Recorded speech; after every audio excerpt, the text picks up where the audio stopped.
Bonjour aux familles et bonjour aux parents. Je suis avec Mylène, près de Mont-de-Marsan. Bonjour.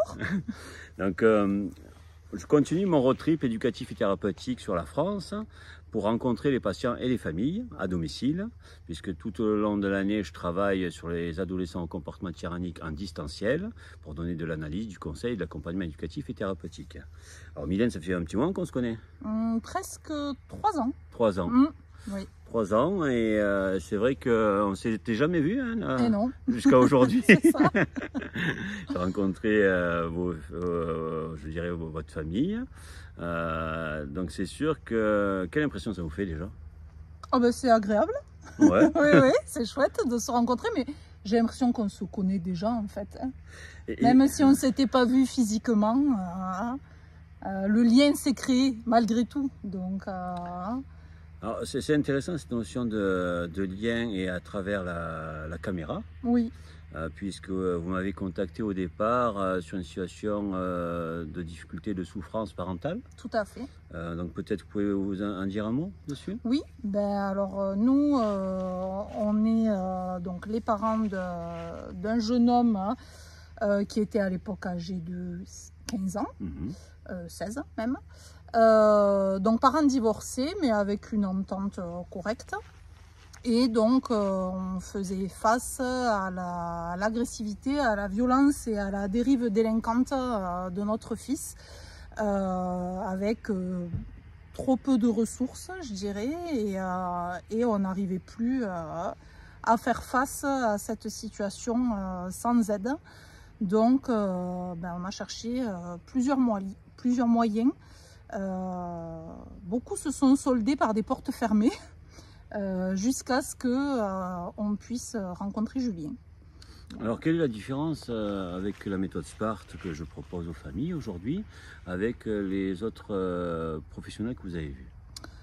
Alors, la différence pour moi qui a été essentielle, c'est une prise en charge globale. C'est-à-dire que moi, de base, je cherchais comment aider mon fils et comment le traiter, comment faire en sorte qu'il aille mieux. Et au final, cette méthode SPART m'a permis de me rendre compte qu'en fait l'accompagnement de la famille en entier était nécessaire et surtout était productive dans la démarche éducative à ses côtés. Et c'est vrai que souvent quand les parents me contactent, c'est Julien, soignez mon fils ou ma fille. Ouais, c'est toujours la première réponse que j'ai. Et je leur dis toujours, aujourd'hui, quel est votre désir de soigner? C'est ça. Et qu'est-ce que ça veut dire soigner votre fils? Et je pose de suite le cadre quand même qu'on ne peut soigner des enfants et des adolescents si on ne prend pas en soin les parents. Ben oui, tout à fait. Moi, ça m'a surpris au premier abord parce que évidemment, j'étais dans la remise en question de me dire on fait sans doute quelque chose qui ne correspond pas à ses besoins. Toutefois, j'avais l'impression qu'il était responsable de ses propres actions, de ses propres décisions et qu'il fallait le prendre en charge, lui, essentiellement. Donc, ça a été vraiment une surprise au départ quand tu as dit « je vais accompagner l'ensemble de la famille » et j'ai trouvé cette démarche très intéressante et un petit peu...